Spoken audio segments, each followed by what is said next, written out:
In this tutorial, we're going to take a look at how you can auto-size your text frame boxes in Adobe InDesign. So first, let me make a text.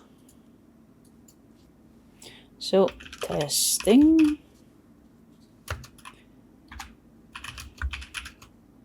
As you can see, it does not really, well, it also auto-sizes to the bottom.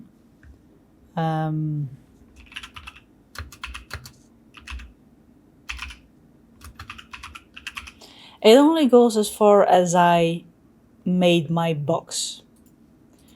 But now I'm going to make another box. So I'm going to do testing. And then with this box selected, I'm going to go press Ctrl+Command+B to open my text frame options.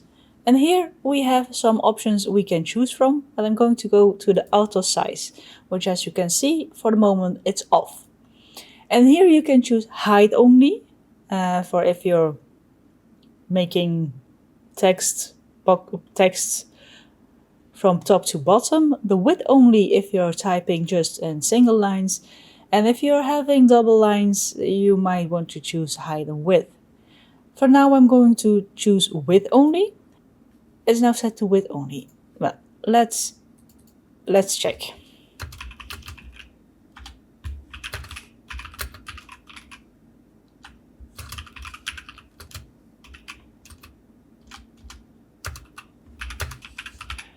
It does auto size, so you can see here the boundaries of my box. It follows my text, whereas here it followed, well, no, it didn't follow. You get that plus sign here to show that you have text which isn't visible.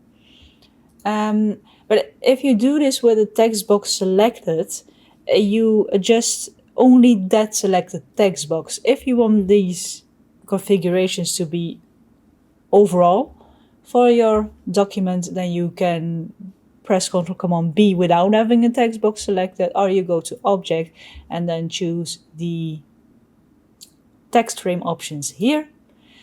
And as you will see now, the auto size in general has been turned off still. So you can choose here saying maybe you want height and width.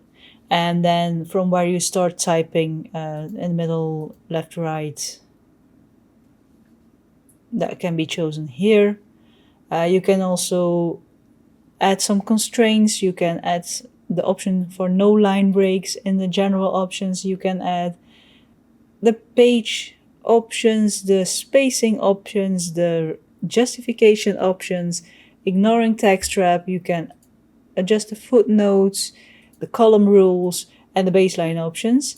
But if you just want to auto size, it's in the text frame options, which you can go to through Object or Ctrl+Command+B.